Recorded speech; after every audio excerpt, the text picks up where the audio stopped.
Crash Bandicoot. This iconic rat became the very face of PlayStation itself. Now, the one question that has been on every single gamer's mind is, what if? So now I'm going to 100% his game. Why? Because I think it would be funny. Plus, this game also holds a very special place in my heart. Like, I would go home after every single third grade and just, play this game non-stop on my PlayStation 2. By the way, if it ain't obvious enough, I'm going to be covering the original and not the Insane Trilogy because of reasons. Anyway, let's get started with playing Crash Wait. First of all, you have no idea who I am right now. Hi, I'm Guy. I used to sum up things. Now I hopefully 100% things now. And in this series, I'll be telling you all about how to 100% games. The terrifying lows, the dizzying highs, the creamy middles, the dread. Cause this ain't your daddy's playthrough of Crash Bandicoot on PlayStation 1. This is the quest for 100%. Our first step of 100% in Crash Bandicoot is actually trying to figure out which method is the right one to make, because believe it or not, Crash Bandicoot 1 has two different methods in order to 100% the game. The first method is by going through every single level in Crash 1, breaking every single crate. But this game has the fun little twist, because in each level you gotta do it all in one go. This may not sound like a bad idea, but you gotta remember, Crash dies in one hit. This method I personally like to call the crazy ass way. However, there's a completely different way of 100%ing Crash Bandicoot, and that is through the password system. Yes, this game has a password system. And yes, there is a password that you can have that 100%s the entire game. However, there is one issue. Crash's save system is a bit, how should I put this? Horrible. I mean, look, I have a gem right here that shows that I have completed the first level, but it does not believe that I have beaten the first level, so it won't let me go to the second level, even though I've already completed the first level. So the only other way around this is that if you have every other level beaten except for one and then share its password. However, those passwords are really, really hard to come by, and I don't even think anyone has actually documented one of them. So I guess we're gonna have to do with the other method. Oh boy! The story of Crash Bandicoot 1 is I do not care. Look, this is a series about 100%ing games, not telling you the whole entire lore of Crash Bandicoot. But if you need a refresher, this guy good, this guy bad, this girl kidnapped. Okay, done. But what I can tell you about is the mechanics of the game. I mean, what else am I going to talk about? Like, break these three crates right here? The first mechanic is the Aku Aku mask, which protects Crash from getting hit once. And if you get a second one, he gets these, I don't know, sunset color? But then, when he gets a third one, what have I got? Oh yeah, Crash becomes invincible. Secondly is Crash's moveset, which is just a jump and a spin. And this is how you take out enemies, take out crates, the whole shebang. But when you do spin an enemy, it actually spins them in the direction that you spun them at, which they get to be spun into crates. Whether or not that's a good or bad thing, you're gonna have to figure that one out. The level itself is pretty straightforward. I mean, all you gotta do is just make sure that you have the invincibility and then make sure to go forward.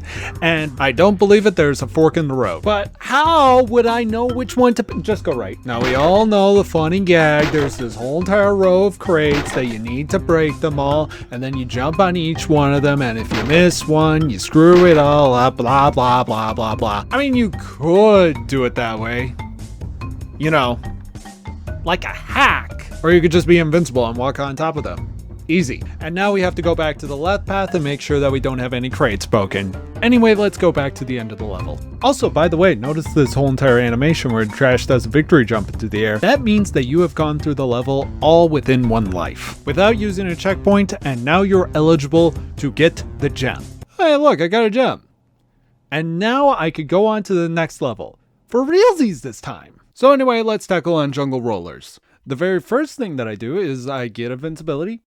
Woo! Look at me go. I'm like that one guy from that one movie in that one place. You know the one. Also, these 5-foot tall wheels, they don't mean nothing to Crash. All they do is they make him go Also, whatever you do, do not gain invincibility while you're invincible. It just kind of cancels it out, and you have to be stuck with the original invincibility. So you got to be waiting there up until the invincibility wears down, and then you gain the invincibility again if you want to keep on running with invincibility. But yeah, this level is just like really straightforward, and like there's not a whole lot to talk about. Oh.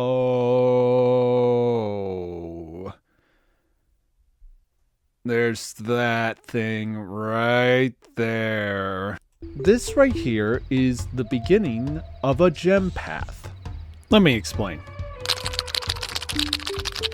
A gem path will lead you to a hidden area in the level, and you get to explore that new part of the level. The catch is that that hidden area has crates inside of it. So if you can't access the gem path, and can't get the crates, then you can't get the gem from the level that you're currently in right now. So basically, I can't get the gem in this level because of the gem path that is blocking my way. And the only way of doing that is by going into a later level and then getting this color gem, this one's the green gem by the way, and then coming back all the way over here and then replaying the level again. So take everything that I just told you about the level and just... because we'll just be coming back here again. So what else can I talk about? Oh yeah, there's the ton of bonus stages. This right here is a bonus level. Or as the British would like to call it, the Mexican bounce round. Look, I had to do this joke or they'll fucking kill me!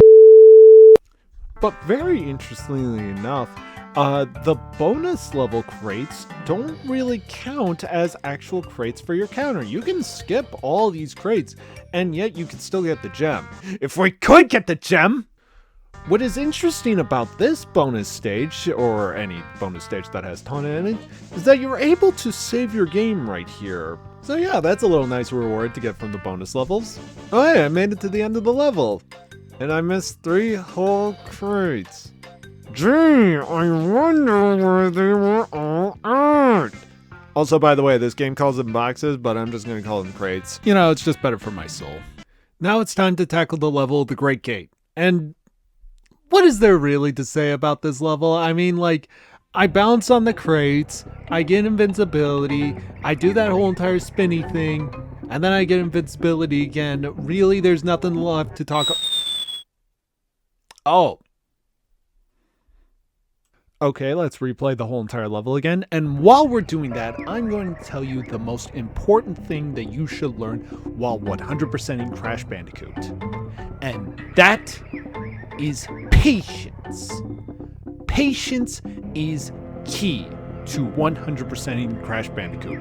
And hey, don't take my word for it.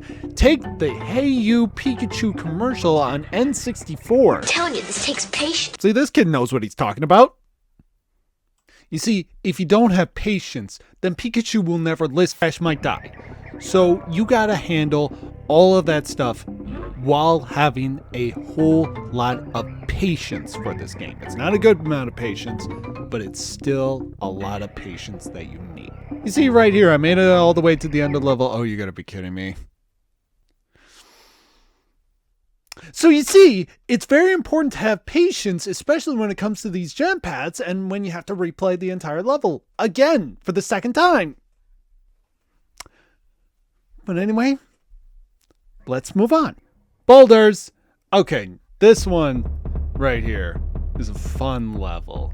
Okay, so what you gotta do is that you gotta run towards the camera while a boulder is chasing you.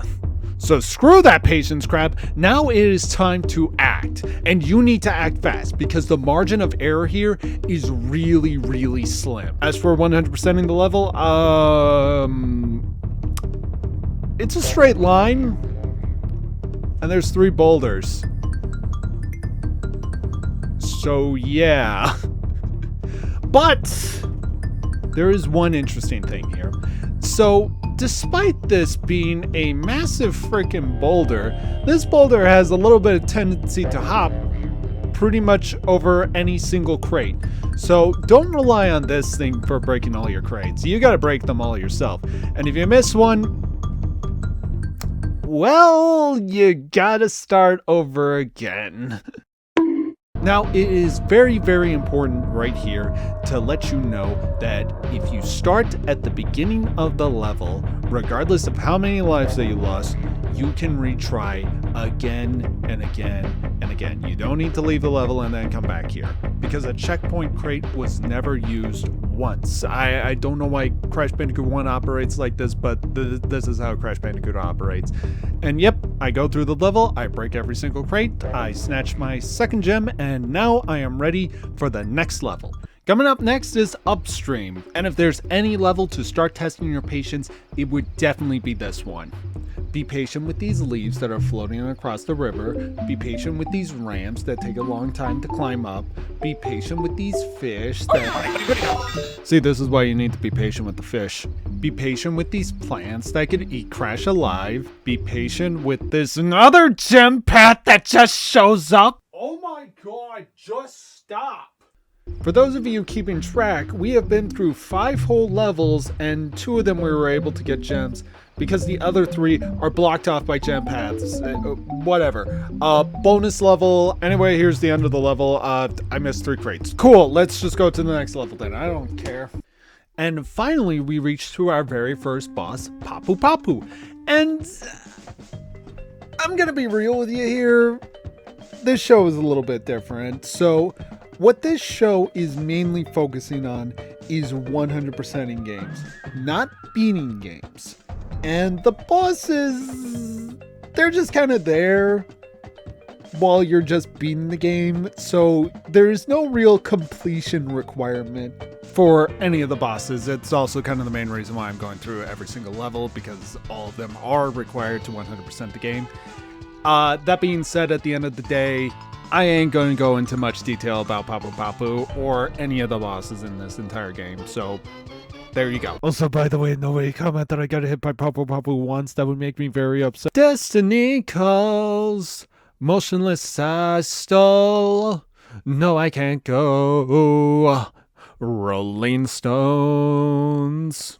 So this level is much more of a harder version of Jungle Roller, so there isn't really much to talk about, but I mean, I could try. Like this N.Brio token. I really can't do anything with this level until we reach to a N.Brio bonus level, so there's the N.Brio token. Oh hey, the TNT crates. Hey, by the way, can we talk about the TNT crates from Crash Bandicoot 1? I really want to talk about the TNT crates from Crash Bandicoot 1. I've been dying to talk about the TNT crates from Crash Bandicoot 1. So normally how TNT crates work is that you bonk them on their head, like so. And it's very, very, very important that you step away as...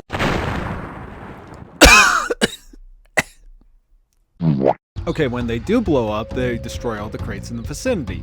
However, in Crash Bandicoot 1, there's this funny glitch where if you walk away from a TNT crate too long, it will automatically blow up. However, it will just blow up the original crate, not any crates that are surrounding that crate. So you kind of have to watch the explosion in order to get all the crates. And look at that, there's a cluster of TNT right there. So all I'm just gonna do is activate one and then jump all the way over. Huh. Okay, so this is our first official reset of the level.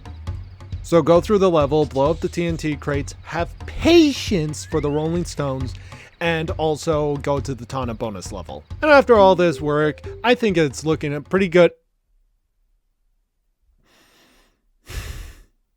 They don't stop coming and they don't stop coming. And oh dear, I fell. Okay, so I'm just gonna play through the whole entire level, because what do I have to gain or to lose when I'm just roadblocked by another gem path? Anyway, I beat the level, and by the way, this animation of like Crash being exhausted, yeah, that means that you didn't beat the level all in one go. Wait a minute. Do you hear that? Oh yeah, it's Hog Wild time! This right here has got to be one of my favorite levels in the entire game, because this is an animal riding stage, and I love all the animal riding segments in the Crash Bandicoot games. Biased aside, what do you got to do to complete this level?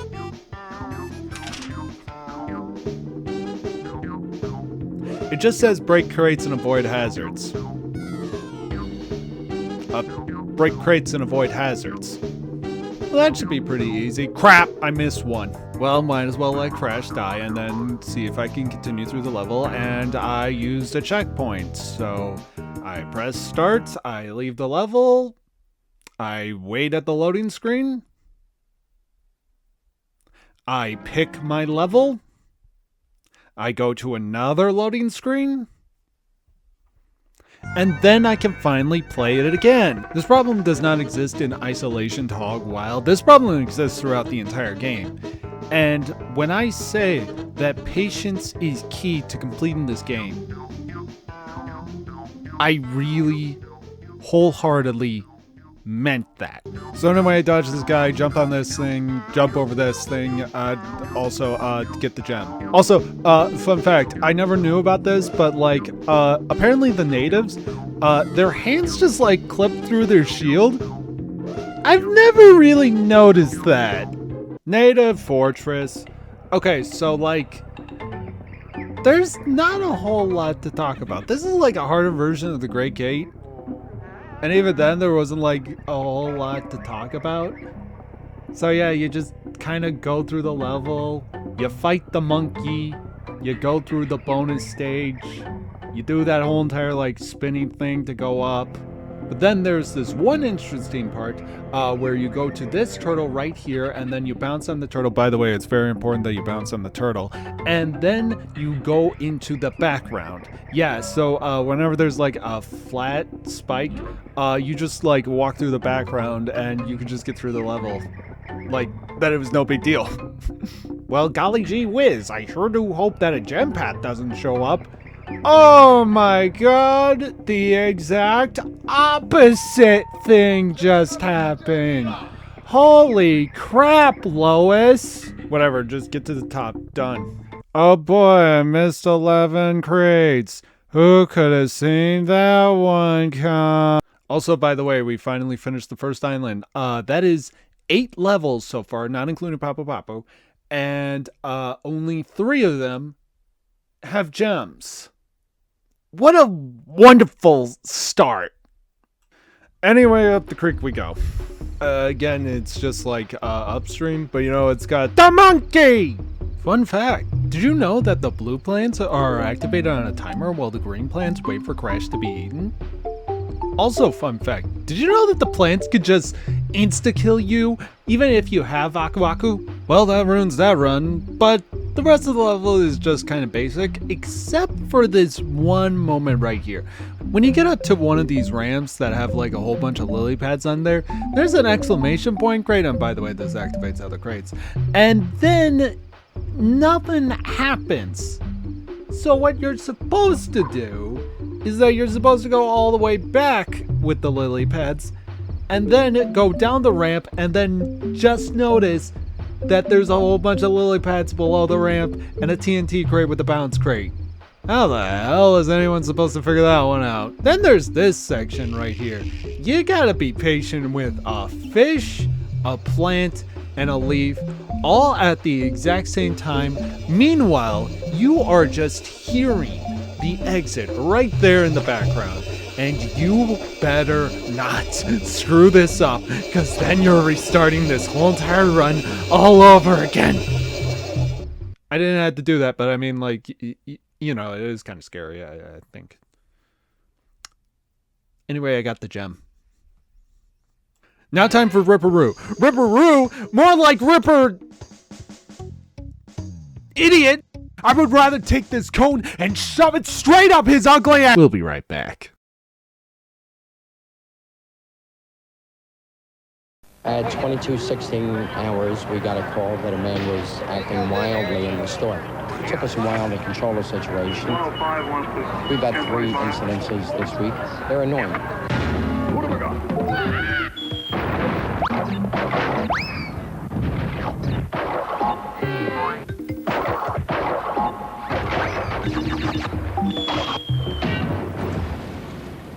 North Avenue 52.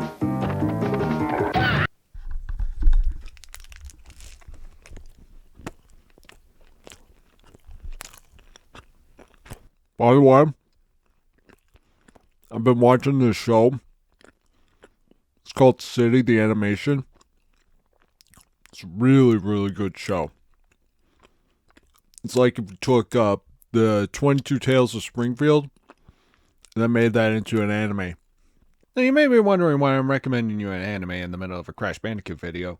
First of all, you don't know shit about me. And second of all, it reminds me of our next level, the Lost City. And if you think that 100%ing Crash Bandicoot is just a silly little fun romp, then...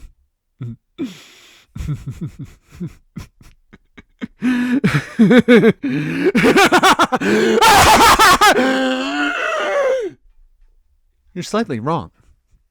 For you see, Crash Bandicoot 1 has like a certain little spike in difficulty, and that's where we're at right now. For example, this is the very first thing that we see. That's the wall of metal crates, and right behind them are 2 regular crates.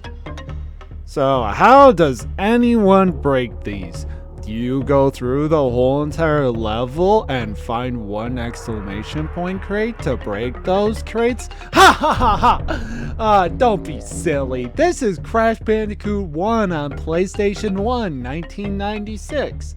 It's very obvious. All you have to do is jump around the metal crates. And what? You use the bounce crate to jump back? Ha ha ha ha! No, that's silly. This is Crash Bandicoot 1, PlayStation 1, 1996. Instead, you also have to break that crate and then jump around again. Granted, you already did that before, but like you still have to do it again. It's kind of like a little bit of a beginner's trap. Another element that the Lost City adds are these very specific rooms right here. Those areas can hide other crates, Wampa fruit, etc. But you could see them, so it's not really that big of a deal. It's when they hide right behind the camera, that's when it becomes a real issue. Thankfully though, there are no hazards inside any of these rooms, but like, you could easily just fall for one of these tricks. Like this 1 exclamation point crate that's hidden right there. That activates this crate right over here, which in turn would prevent me from getting the N.Brio token in order to go into the N.Brio bonus level.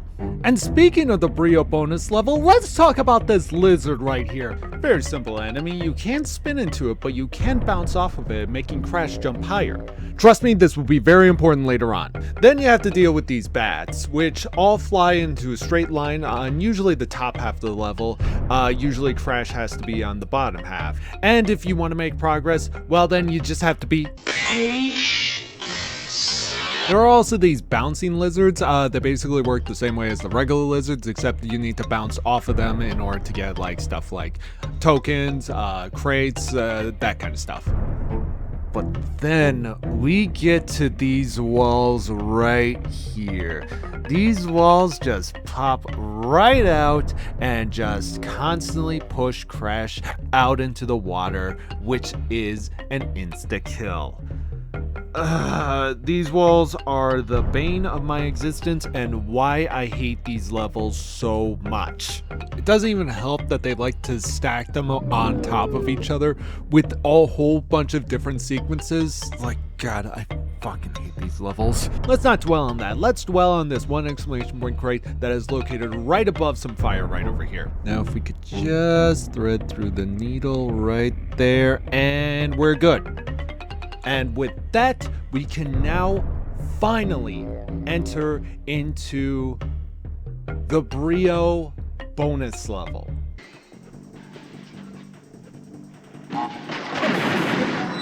The N.Brio bonus level. Okay, so fun factoid about the N.Brio bonus levels. They don't do shit. Like, really, the whole entire point of N.Brio bonus levels is that so you can get more lives, but that doesn't aid you into like 100%ing whatsoever. Okay, maybe it does, but like really it doesn't. It does not save your game, it does not unlock other levels, it doesn't unlock the blue level. So what is even the point of these levels? I'm asking you a question. Anyway, back to the level. So it's just like regular platforming, nothing too special, and then we get back to the walls again. Thankfully though, this time, I got a little bit of a trick to handle these walls. So, you see, these walls aren't just like completely random. They go inside of a loop. And the best way to understand this loop is when all the walls come out and then they come back in. It's pretty easy once you figure it out, but it's punishing when you don't. This is why you need to have patience. Then we get to this section right here, which has bats up there, lizards down there. So that wouldn't be much of an issue, but if you gotta remember, lizards make you bounce up into the bats. So what you gotta do is that you bounce on them while you're spinning on them. That way it will cancel out the bounce. And then that way you don't have to worry about bouncing into the bats. The last thing that we gotta do in this level is to make sure to bounce on this hopping lizard at the end of the level. And then we can hit the exclamation point crate, which breaks these two other crates right here. And then we finally get the green gem. And also for the record, I'm just gonna keep on moving forward instead of going back into every single level. I would rather just make progress while we're going through the entire game. Oh my god, that was such a pain to go through. What's next? Temple ruins? Here, let me break it down for you. These spears. These platforms that go up and down. These platforms that spin around. These crushers. This fire. This spider. What do all of these have in common? Patience. And as we all know from the Hey You Pikachu commercial, patience is a virtue. And virtue is a last reward. And that's why I don't have friends. Anyway, pro tip time. Don't jump off a checkpoint crate that is located within a single platform, or else you would fall. Why is this game like this? Anyway, the only other thing that should be mentioned is these Wumpa fruit that are located right outside of this platform area. And you wouldn't suspect it on like your first playthrough, but this is a hidden path that you could just go through and just break like a whole bunch of crates over there, and these crates that are on the hidden path themselves. So yeah, there's just a hidden path right there. If only stuff like that happened before. But whatever, I'll take them where I could get them. Everything else is just kind of simple to go through. Gem, cool, let's move on. Now the next level is the road to nowhere. I like this level a lot. I mean, really all it is just a straight line. Why would I even have a problem with this? Especially when you have invincibility and like this level just means nothing. And on that note, now, you may be wondering, how am I navigating through this level so easily, and I'm not even using the rope? Well, you see, dear viewer, my eyes are not over there. They're right over here. Yeah, so if you just pay attention to Crash's shadow and then just figure out where he's gonna land, it's just like really easy to like figure out how to plan your whole entire course through this whole entire level. And it's just like, it feels like that it's really easy for me. Also, fun factoid, did you know that the Warthog is just like completely invincible to like the invincibility? Also, it's kind of weird that the Warthog is invincible. I feel like that they should have telegraphed a little bit better. So I can make through this whole entire level just...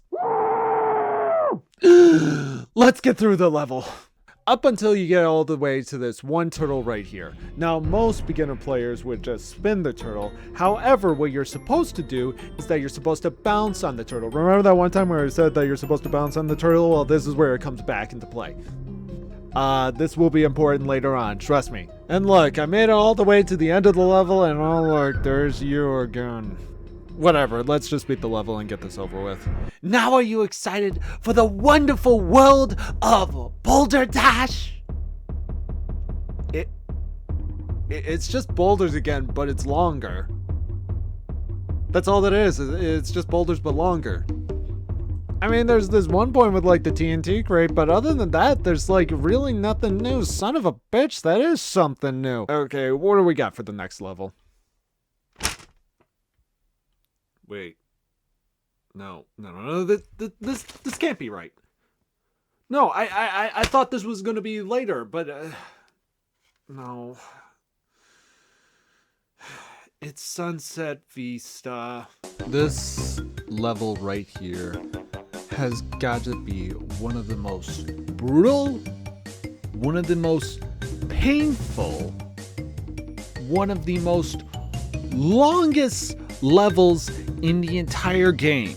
And we haven't even reached the halfway point yet. So you may be thinking, oh, okay, so it's just Lost City, but big. You have no idea what this level entails. It's got the fire, it's got the lizards, it's got them bats, it's got those walls again! But none of that pales into comparison about this one problem. And that would be this one checkpoint crate located right here. Let me remind you, checkpoints are really bad in 100%ing this game. And what would make matters worse is that if it happened early on. So, where does this checkpoint show up at? Like, would you say a third? A fourth? Try a 12th of the way through the level. That's my estimate. It's a 12th of the way through the level. In fact, take a look at this.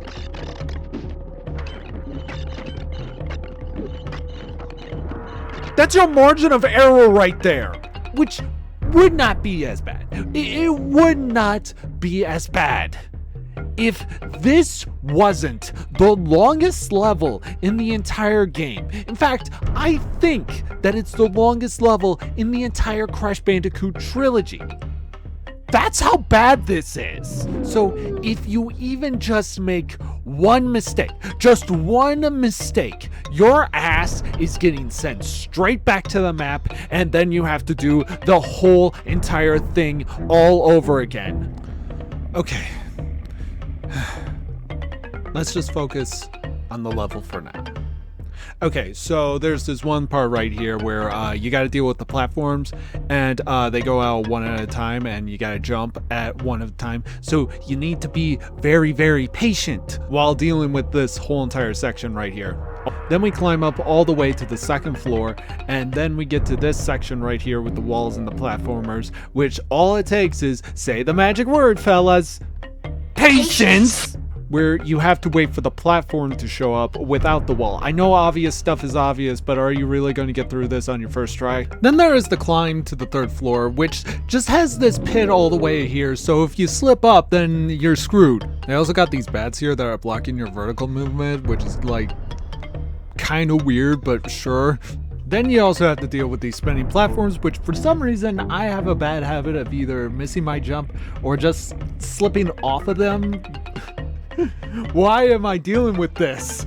Then we get to this section right here where like the platforms are coming out in and out like really fast, and you need to like get your timing just right in order to land onto this platform. And like I'm not even angry by this, I'm just like way more annoyed. And then there's this one hopping lizard right here and this exclamation point crate that is just out of sight of your camera, and you need to make sure that the jumping lizard is in just the right place so that you can actually get the exclamation point crate, and then break these crates that are right over here, which uncovers the rarest token in the entire game. This right here is a Cortex token, and there is only 6 of them in this entire game, and 3 of them are located right here.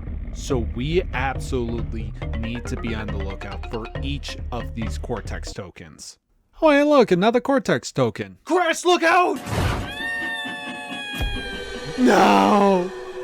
This is exactly what happened in Reanimated when Jimmy got hit by that train. Now he's got cartoons coming out of his brain. So now we have to restart through the entire level again. Oh, how fun! You want to know how long it takes me to get through this level? It takes me 10 minutes. 10 minutes to go through one Crash Bandicoot stage and to make sure that I don't mess up even once.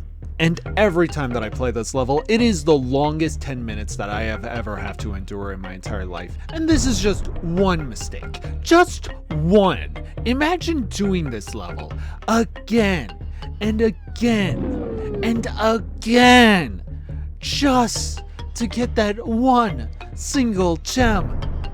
This level is just brutal to even get through. To any person who is a casual at Crash Bandicoot, God have mercy on your soul. Because the amount of madness that you would have to endure just to get through this one level is completely sickening. And I can't believe that another human being out there would subject anyone to this madness. Anyway, let's get back to where we started.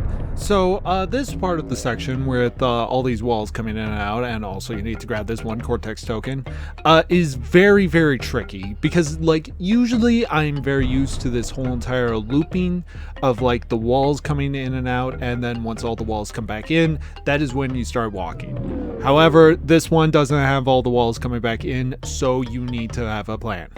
Which is when the second wall comes out, start walking forward and then you'll be absolutely fine. I know that this is insanely simple, but you gotta remember you can't make a single mistake in this level. But then we get to this one part where all these platforms are going inside of a circle, and then you notice a life that is in the background. That is where you need to get off and then go a little bit to the left in order to get that one crate. And that one crate has the final Cortex token of this level.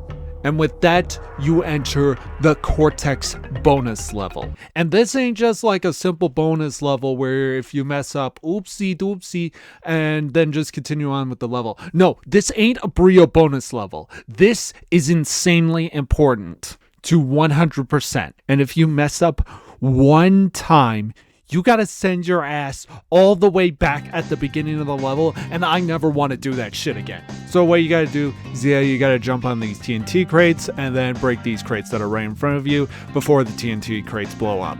And then you gotta do the same thing again with a larger stack of crates. And with that, you are able to get a key.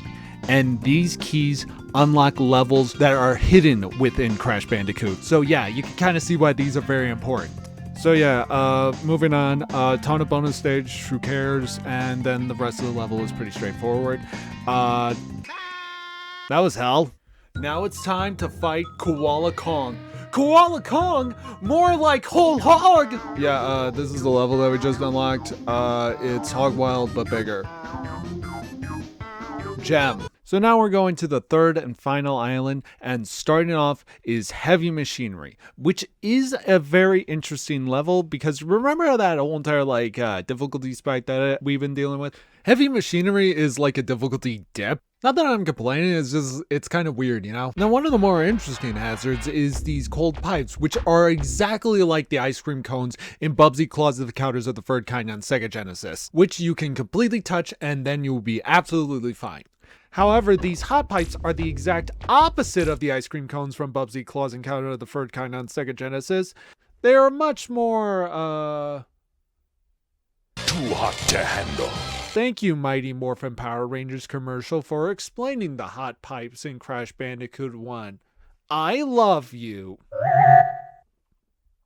Now, most of the level is pretty straightforward. You don't really need me to tell you how to do anything, except for this one section right here, where there's two floating robots that are just like right below a pit. Yeah, it turns out that you're actually supposed to jump in between them and then get those two crates right there. There, now it's two. One thing that I want to point out and that I'll never get a chance to ever talk about are these vents right here where they clearly have like a 2D animation and then that animation just like gets cut off. I think that's just like really funny. What else is there left to talk about? Oh yeah, I love how choppy Crash Bandicoot's landing animation is. Anyway, ton of bonus stage. The stage itself isn't really all that important, but what is important is that we have reached the official halfway point Oh, we're halfway there now. Oh! Squidward's on a chair. Also, by the way, I got 99 lives right here. Am I actually, like, good at Crash Bandicoot? What the heck? And now it is time to tackle Cortex Power, a top-down maze-like level that is just simply... You know what? No. I'm not doing the same song and dance again and again and again. What do I look like? A clown just doing a little bit of juggling? Do. I am so sick and tired of describing an entire level only to be blocked by a gem path every single time. So, you know what? Just skip to the next level, show a funny clip, and skip to the next level. Find the generator room! This level has the aesthetics of heavy machinery while having the design of temple ruins. Except this time you get to see Cortex's face on all these TVs. Why doesn't he have an N on his forehead? There isn't really that much when it comes to hitting crates, except for this one section where you need to activate this exclamation point crate, and that would trigger an entire line of crates, and then you would have to walk all the way over here to this one platform right here where it's best to hop onto these crates rather than get onto this one platform, because this one platform right here, it's going to fall down and it's never going to come back up, so you might as well get all the crates right here, and then take care of the crates right over here, and then deal with the string of crates. Other than that, there aren't a whole lot of tricks to this level other than just like really tight platforming. Oh, come on! Wait, why did I get electrocuted? And then I go through the whole entire level all over again, and then I get to this section again, and then... I swear, every single time that I die in this game, I die a little bit on the inside. It doesn't even matter how many lives that I have. I just feel that much pain anyway. I got the orange gem. Toxic waste. Now, I'm a little bit of a gamer myself, and I don't know if you heard about the hit indie classic that completely went under the radar called Donkey Kong. Now, what if it were in 3D? That's toxic waste right there. Now, for getting crates, it's really easy. All it is just a straight line. It's survivability. That's the issue here. See, there are these guys right over here. They constantly keep on throwing barrels at you, you know, like that ape and that one thing. Thankfully, though, they only just roll on the ground, so you can just easily jump over them. But then we get to the later half of the level where they start introducing the bouncing barrels, and that's where the problem comes in. And that's when you start to learn that the 3D perspective is a real bitch. You see this ramp? See this ramp right here? This is where dreams go to die. You really do need to navigate through this whole entire ramp while there's only bouncing barrels on this one whole entire section. And to make matters worse, this is the final ramp in the entire level, so you gotta be really careful or else you have to restart the whole entire level. So instead of doing that, we can actually learn from our mistakes. And what I have learned is that there are 9 grades on this whole entire ramp. This is important because these bouncing barrels are not random. They follow a very specific path. And that path has safe spots inside of them. And the safest areas are the 8th grades and the 4th and 5th grades. And if you just go to those 2 areas and have patience, then you can be able to beat the level and get that gem, which I think is red. It was blue. Pinstripe Potoroo, more like Pinstripe Porter. You know, funny thing, I remember seeing a forum where Pinstripe was labeled as one of the hardest bosses in all of gaming ever, and it's just because that he had a gun.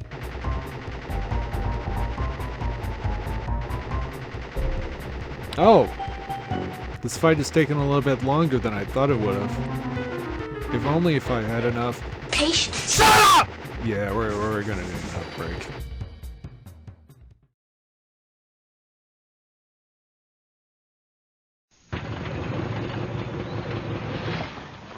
Hey, plumber boy, mustache man, your worst nightmare has arrived. Pack up your stuff. I got a little surprise for you here. Check it out. What do you think about that? got real time, 3D, lush organic environments. How's that make you feel, buddy? Feel a little like your days are numbered? I'm gonna have to ask you to leave. You're hurting my elbow. Is that Italian? No, Bandicoot is an Australian name. One thing that always bothered me about that commercial is the fact that Crash has to mention that real time is a thing in this game. Like, that's a very important feature. But, like, what is real time? What even is that? There's no day and night cycle. There's no clock system. Is it supposed to mean that the controls are, like, precise enough to be, like, real time? Yeah, the controls better be real time. The game also better have graphics, sound, color, music. Man, what were they thinking? So the next level that we'll be tackling is the high road. And let me tell you a little bit something about the high road. Is that... Oh, I got a letter from the execs. Dear Mr. Guy, we have been informed that you have been making a whole lot of swearing throughout this whole entire video. Guilty as charged. And we will now be censoring that one certain word throughout the rest of the video. Certain word? What word would they censor throughout the whole entire you know what? I'm just going to go with the flow and just do my own thing, okay? So now back to the high road. Hey, you ever wanted to be pissed off at a level? Yeah, that's right. There are hidden planks in this. Oh, that's the word. Why is it the word plank? Anyway, yeah, you jump from plank to plank. That's going to be a little bit hard to get used to. Yeah, Crash likes to do this thing where it's like they have crates before you enter in a level. So, yeah, they're a little bit tricky like that. So, yeah, anyway, you hop back using the planks, and then you go back to the beginning of the level. And then we see this turtle. And remember that one time we were hopping between planks and then jumping onto the turtles? Yeah, this becomes a mainstay in the level. There's even this one part where a turtle is on these broken planks. Okay, that's not even a swear word. And also, why did they censor it with the exact same word? Anyway, you keep on hopping on the turtles and make sure that you're on the safe plank, not on the broken planks. And then you get all the way to the warthog. Make sure you jump safely. Oh, come on, I was right on that plank. Ah! Then we play through the whole entire level again, keeping your eye on the shadow and not the planks themselves. Also, there's this one part where they have a metal crate and then they have a life crate right above that. And it's kind of hidden, but yeah, make sure to do that. So yeah, jump on the turtles, get across the planks, bonus level, who cares, and then you beat the level, and then we get the gem, which is proof that we got all the crates. Oh boy, it's Slippery Climb. Hey, guy from the future, but with worse audio. So, when I was looking over my footage for Slippery Climb, I thought the footage was corrupted. Turns out it wasn't. It was just the media player that I was using that got corrupted while I was watching it. So then I just like recorded new footage until I realized that my footage wasn't even corrupted to begin with. So if there's any inconsistencies with like the level, there's that. And also I had to like re-record my audio to match the new footage. So that's why I'm using new footage. Media players suck. Yeah, it's got a whole lot of moving platforms. It's got a whole bunch of bouncing on vultures. It's got slippery stairs. It's got all that stuff. However, I would not consider this level to be the hardest. Sunset Vista takes that cake by a mile. And on a casual run, yeah, I could definitely see that. But on a 100% run, it's not really that much of a big deal. It's just kind of standard for the course so far. Okay, so there are two reasons why this level's a lot easier than most people make it out to be. One, all the crates are just like either hidden inside these windows or just on your standard path. And like, that's just it. They're not too terribly hidden. They're just inside the windows. And two, this checkpoint crate is the very first checkpoint crate that shows up. And it shows up around 1/3 in the level. So you got like a whole lot room of error to get through the whole entire level. So it's not that bad. Where it's surviving the level is the main trick. But guess what? I know all the tricks in the book. For example, there's this one part where like the platform is spinning around and then inside the middle is the window with 2 crates inside of them. So yeah, you just gotta jump off when the platforms reach all the way to the top and then jump off at the right time and make sure that you land correctly onto them. It does take a whole lot of... Okay, you didn't show up this time. That's good. That's very, very good. There's also these parts where like you're climbing up and then they show off the slippery staircase. Yeah, all you just need to do is just figure out the timing just right in order to land onto them so that you know that it's safe to go up those stairs. They also introduced these spinning moving platforms, but like, hey, it ain't something that you haven't seen before. There's also this stupid science bitch. There goes that stupid science bitch. Yeah, there's also the staircase which you need to time just perfectly in order to land onto that platform and to make it safe to the spinning platform. When I say that it just needs to be perfect, I really mean that. But yeah, the rest of the level is just pretty straightforward. Just bounce on these vultures, ride on these platforms. Don't bounce on those hands because I see that there's spikes up there. And N.Brio bonus level. N.Brio bonus level. Anyway, son of a bitch! Do I sound like a broken record at this point where it's just like, oh boy, I played through a level and then oopsie doopsie, I fall down into a hole. Guess I gotta restart the whole entire level all over again because that's the entire Crash Bandicoot experience. Patience. But yeah, just play through the whole entire level again, and then there are these spinning platforms where you gotta make sure that you gotta get your timing right and also jump in through this window just right and then jump onto the top platform so that you'll be safely. This is a lot harder than I'm making it sound, but like, again, I'm at slippery climb. Everything's harder than it appears to be. And then there's also these vultures right here, which you don't need to worry about if the vulture is way too low because you'll have enough distance to jump up all the way to the top. Like, the bounce is really, really good in order to get to the top. And hey, look, I made it to the end. Yippee! Oh. Oh boy, it's lights out. Okay, so, it's a dark level.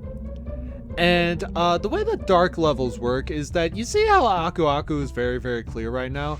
Aku Aku is going to be your light source.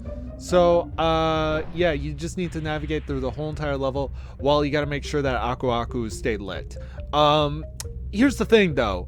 Aku Aku will dim over a certain amount of time. So then you would just have to, like, open up another crate in order to make sure that he comes out. But also, get this. Aku Aku can just disappear after one hit, so...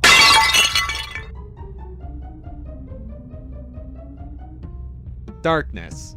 So you need to be really, really lucky with these platforms that move back and forth, and also you need to be really, really quick with like these platforms that just fall down, because you do not have a whole lot of time to deal with.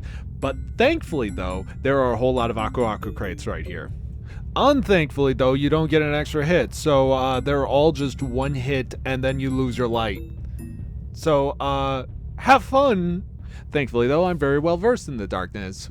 For example, I could see these rats' eyes coming out of the darkness, and I know when to spin at them. But be careful, you could spin into an Aku Aku crate and then that will activate it early, forcing you to be inside the darkness.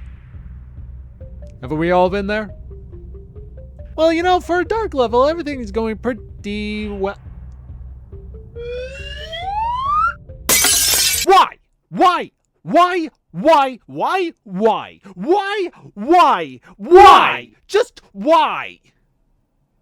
Why do you have to do this to me, Crash Bandicoot 1996, available on PlayStation 1, made by Universal and Naughty Dog? Look, I know that this game was made with the shooiest, stringiest of budgets. But is it too much to ask? Before you enter a level, they could just say, hey asshole, do not try to 100% this level. There's a gem path in here, so don't waste your time 100%ing this level. That's all that I'm asking for, nothing more, nothing less. Anyway, let's just skip to the end and then focus on the next level. Hopefully the next level will be a little bit brighter. It's literally called Jaws of Darkness. This level. This level right here was the last level for me to 100% on my first go. Why is that? Look, it's right there. You might as well click on it. Major pro tip to any Crash Bandicoot fan. Don't do this. And don't do that. So yeah, it's just kind of like Temple Ruins like before, but you need to be very, very careful with these snakes and make sure that you either hop on them or make sure that they spin in a different direction other than forward. I'll get to that very, very soon. So yeah, there's also these crushes right here. They're very easy to get through. There's like this little tiny platform that you could just easily walk on, and if you just move forward, they won't hit you at all. And would you look at that? There's another Cortex token. So yeah, this is a Cortex token level. Oh boy, we're ready for hell. Also, by the way, you could use this spire as a platform. Also jump on this snake. I genuinely do not trust snakes in this level. And we move forward and oh! That's a gem path. But this time I can actually walk on it. Oh my god, what a concept! And yeah, there's a whole bunch of crates over here, but don't get too excited because there's obviously a hidden crate that you can't even see on camera. To the people who did the crate placements, what on earth is wrong with you? But anyway, let's continue. Beat the snake. Oh. Oh. Yeah, it's one of those levels. So yeah, we gotta go through all this stuff all over again. Get the Cortex token, go on the gem path, make sure you get the hidden crate, get Aku Aku invincibility, but don't overstack it, or else you don't get to break all the crates without invincibility. This is not very fun. And what's this? Another hidden crate that's on top of a metal crate? Say it ain't so! But yeah, all we just need to do is navigate through the level just fine, and then we'll be completely okay. Then we reach to this snake right here and this pile of crates right over here. Now, you see right here, this one question mark crate right here holds a Cortex token inside of it. And what we need to do is we need to bounce onto this snake and not spin into it. Because if we spin into it, it will blow up the TNT and destroy the entire crates and destroy the Cortex token. So we need to be very careful. Thankfully, though, I am well aware of this and will bounce onto this snake right... No, wait, I jumped on that!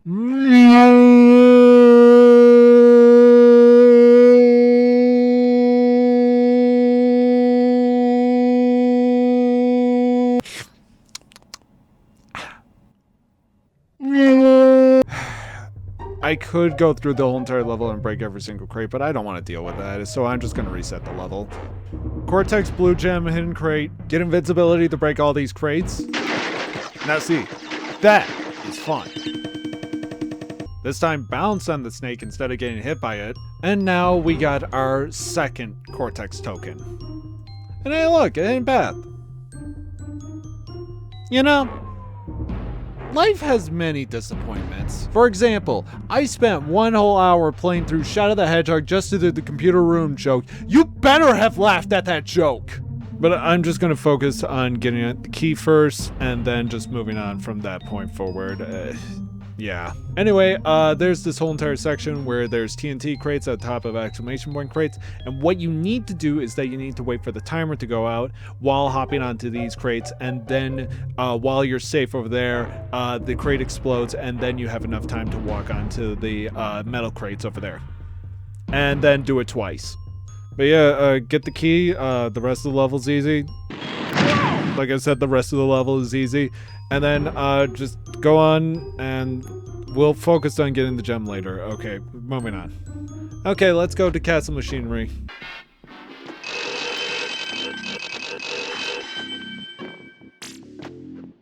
That was not a clip. That was the entire level. Yeah, you could just do that. Now it's time to fight N.Brio. N.Brio, more like... I can't even top that one. Also, I think I broke the life counter. All right, now it's time to tackle the lab. And I accidentally fixed the life counter. So yeah, I'm just going to go back to the first level and then just get Aku and then come back here. Yeah, just make things a whole lot easier for me. Also, fun factoid, did you know that you could just walk around this first pit right here? Now we can go, uh-oh, back to the lab again. Oh no, back to the lab again. You fucked up! Back to the lab again. Nah, again, back to the lab again. Uh-oh. So yeah, this is a whole entire timing-based level where you use these exclamation point crates to activate the doors and the floors, while other doors and floors are still opening and closing on their own, while also avoiding these coils that shoot out lightning, these slimes, and these guys that are just filled with lightning. Then you get to this whole entire room that has like a whole bunch of crates inside of them, and be sure not to spin into them because one of them has a TNT crate. So my main tips are have Aku just in case, make sure that your timing is really good, make sure that you have a lot of, you know the word, and then just try to navigate through the level as best as you can. There's also this one part that has like a whole entire stack of TNT crates. Yeah, just activate them and then try to go onto the side to make sure that you're completely safe. And I'm mostly saying to have Aku just in case with this one section with this guy that is covered with electricity, which you need to make sure that your timing is absolutely perfect. And also this one bed with the slime and like the whole entire electricity bed, of which mine wasn't for both. And that's why you need to have Aku in this level. The rest of the level is pretty dang simple. There's also this string of TNT crates that you need to jump off of, but like, it's nothing that you haven't dealt with before. Just jump on them and then jump onto the other platform safely and then wait for those TNT crates to explode. And then you get through the level and then you get the final colored gem throughout this whole entire game. Now, it's time. No more playing games. No more Mr. Nice Bandicoot. This is the final challenge for any Crash Bandicoot player to ever endure. This is the Great...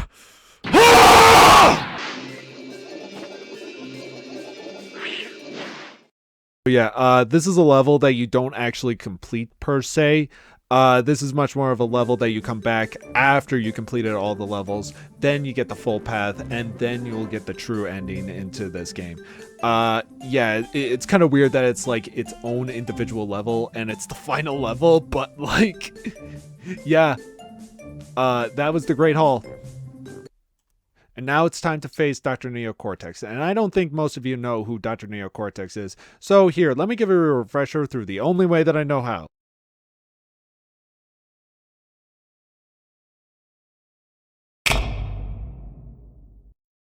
Dr. Cortex is a genius, a mental aberration. He's totally fixated on world domination. And he's dead. And thus ends Crash Bandicoot. But they don't call it Quest for 100% for no reason. Okay, let's tackle on Castle Machinery, and this time we'll do it for realsies. That was not a clip. That was the entire level. Okay, so the real reason why I did this is just because, like, whenever you beat the game, it just resets your lives down to 5, and Castle Machinery is the best place to get your lives back, which I have lost 68 lives, which that is a dangerously close number. But anyway, let's get back to the real level. It's really easy. Like, not including bosses or the Great Hall, like, this is the second to last level, and yeah, it's ridiculously easy. Not only this level shares Heavy Machinery's theming, it also shares the difficulty. It's very strange that it holds that. But there is this one section right over here that has just like a whole entire line of crates. Bunch of crates on the top and 4 life crates on the bottom. 1, 2, 3, 4. So how do you break all these crates? Well, it's very simple. All you gotta do is just break the entire top row. That's easy. And then just go after the 4 life crates. However, the order does matter because if you jump on all 4 of them, that leaves you stranded. So what you gotta do is that you gotta go after the 3rd crate, then the 1st crate, then the second crate, and then the fourth crate. And once when you get through all that, the rest of the level is just a breeze to get through. That's all fun and games. But can I survive the deadly pits, the perilous traps of jaws of darkness? Yes. So let's go to Fumbling in the Dark, which is the last hidden level and also the last level that we need to go to before we tackle on the gem paths. So this is a harder version of Lights Out, but what could be worse than a harder version of Lights Out? Oh, I know, a harder version of Lights Out where you need to go through a hidden path twice in the beginning of the fucking level. No! So yeah, there's a hidden path at the beginning of the level that holds 4 crates, and then there's a hidden path inside the hidden path that has 8 crates. So yeah, have fun with that, kiddo. The real problem are these archways right here. Now, I don't know about the collision with these archways, but what I do know is that they ain't good for Crash. So what you gotta do is you gotta jump diagonally to the back row of the crates, and then take care of them, and then jump diagonally forward, and then jump diagonally forward again. Yeah. Now let's play through the level. Pretty much the same as before with Lights Out, but there are a lot more blades this time around. Especially at this part right here where you need to be... Ah! Get out of here! Go! Nobody wants you! I get it! I need to be patient! Shut the fuck up! Just shut up! Get out of here, you stupid dumb kid! So let's get back to the level. Be sure to land on the moving platform. Be sure to land the diagonal jump. Again, be sure not to spin a spider into an Aku Aku crate that is far later into the level. I know I did. And since there are a whole lot of blades here, there is actually like a really neat trick as to figure out which platforms are safe to be on and which platforms are not.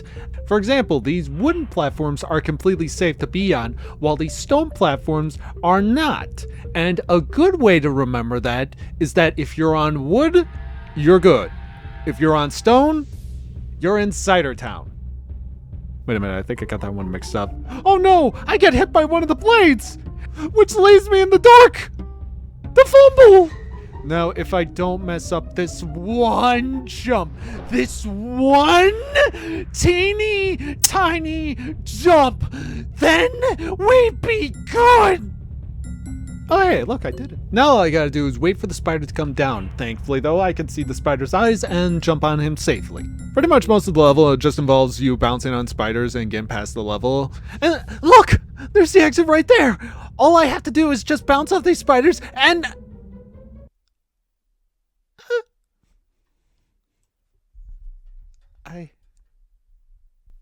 I have to redo the whole entire level? All over again? Ah! Oh my god! Why? Why? I don't want it. Ah! Oh my god! No! No! No! No! Why does this rule need to exist? Why? Why do I need to play through the entire level, break every single crate, and do it all in one fucking life? This is bullshit! I am done! Fuck this game! Fuck Crash Bandicoot!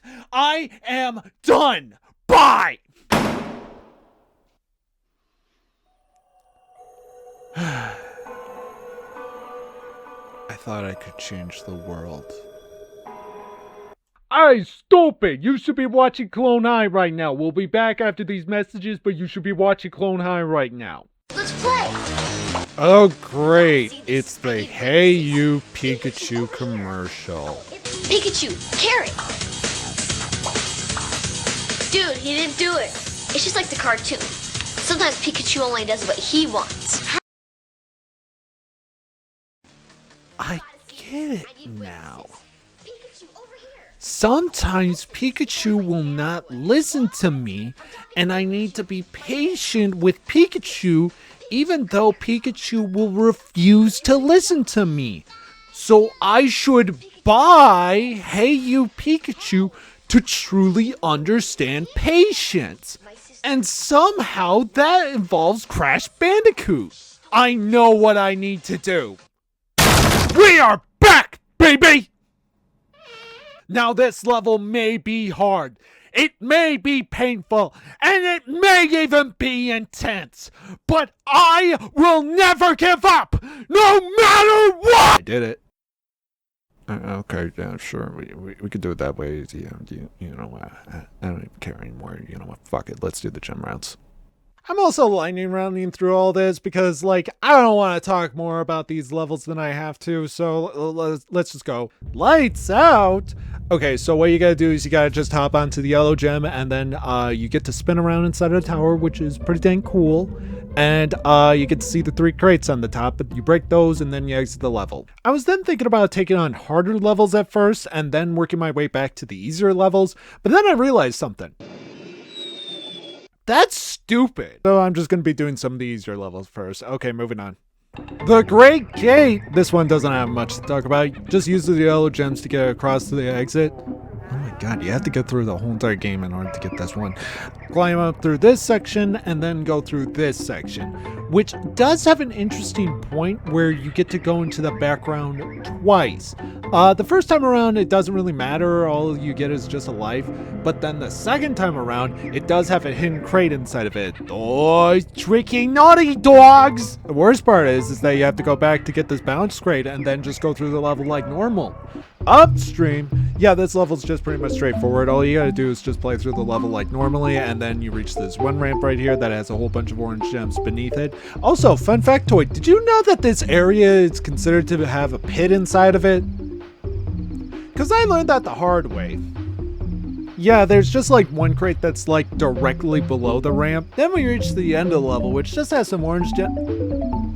Oh my fucking god. Okay, it leads you to a path that has 2 crates on it. Moving on. Rolling Stones. This one's pretty simple. All you just gotta do is play through the level, and then you see the blue gem, and then you go down inside like this pit area, and then you see 6 crates. Oh hey, there's Cortex's face. And then you just go up, you play through the level normally. Done. Native Fortress. Play through the level normally, reach to the red gems, and then you get to go up! It's also really cool that you get to see the background over here. And also, you get to walk on clouds? You can walk on clouds in this game? Nobody told me about that. But yeah, just break all the crates over here and all these bounce crates that are just right over here. I don't know why they did that, but they did that. But yeah, and then jump down. It's basically a leap of faith. You have to jump down and then play through the level normally. Road to nowhere after getting past all those planks. Oh, yeah, that's still in effect. You managed to reach through the red gem. It will take you to a temple from the Lost City. Huh. Those things can get that high? But yeah, all you just gotta do is just solve this puzzle with exclamation point crates and TNT crates. And also, by the way, be sure to hit this one exclamation point crate that is hidden right over here. And also blow up this one TNT crate while looking at it. And then you get back to the level. Make sure that you jump safely on the planks. Make it to the end of the level, and oh! There's another red gem over here. Well, I'll guess I'll take it. And oh, they're invisible planks.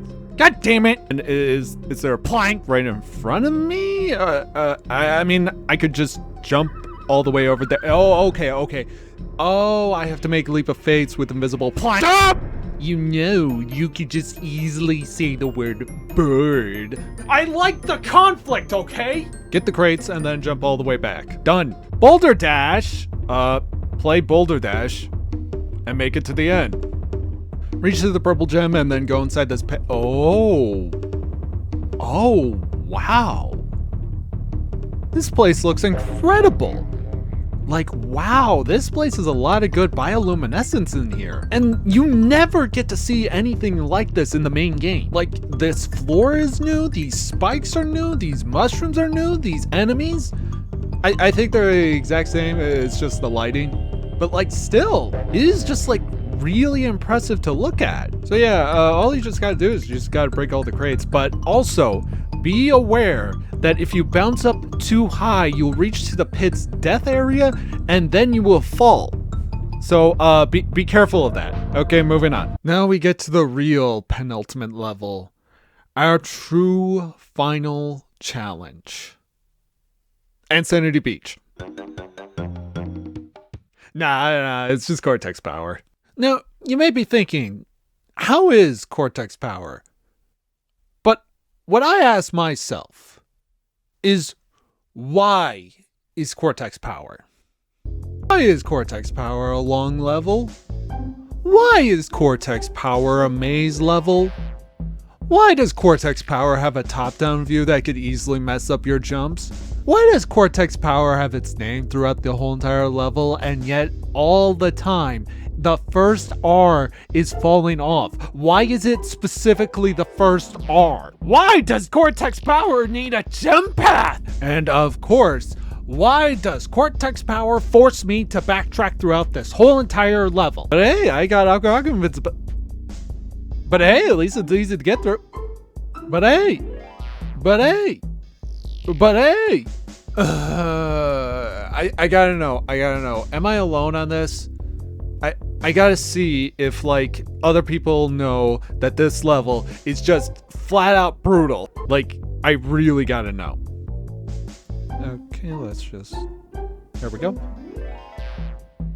Native Fortress? Whole Hog? Hog Wild?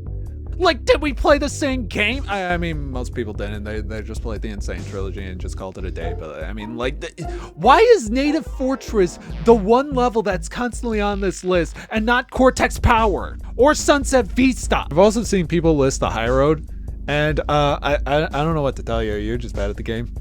Anyway, rant over. Back to the level. Okay. So when you start at the level, there's going to be a split in the middle of the road. So what you're going to do is that you need to go onto the right side of the road, not the left, because the left does not have any crates on it. You got to go on the right. Then there's another split, which you need to go right again in order to get to this dead end that has like a couple of crates, and then this one exclamation point crate that will bring out crates later on. Then you have to go back and then go through the left path, and then you have to break this one checkpoint crate right here. Unless if you want to backtrack, you have to break this one checkpoint crate. Then you have to go back into the left path. Then you take the gem route. You don't need to go backwards because there are no crates over there. Then there's this whole entire string of crates with a whole bunch of TNT crates. All you gotta do is just jump on one of them and then move forward. Make sure that you're close enough to see the blast, but not too close, eh? Then we get off the gem path, and then we have to go back into the right section and then backtrack in order to get this one crate that is located right here. And that is the only crate that you need. There's no other crates that you need in between them. Then, just like in the first level, it's almost like poetry. There is an entire string of crates all over a pit, and you have to break every single one of them.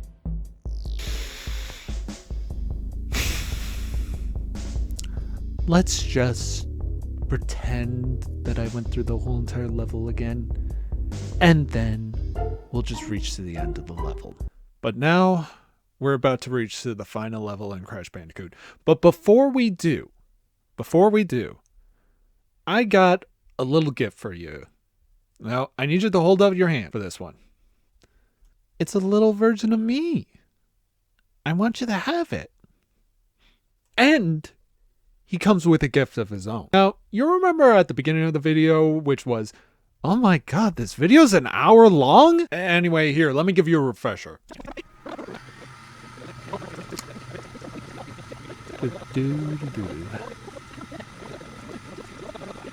I hope your art is doing well. Yeah.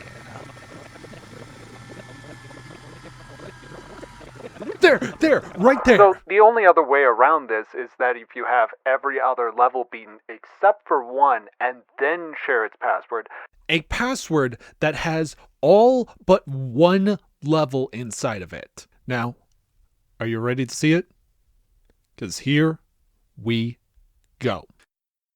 Just look at it. All of its splendor, all of its glory. Right there. And let it be known, this is not an ordinary password. You can take everything that I have said throughout this whole entire video and just ignore it. You can just reach to right here and then you can complete the entire game just by beating one Crash Bandicoot level. I'm not even joking. You could just do that right here, right now. And I will tell you how to beat that level right now.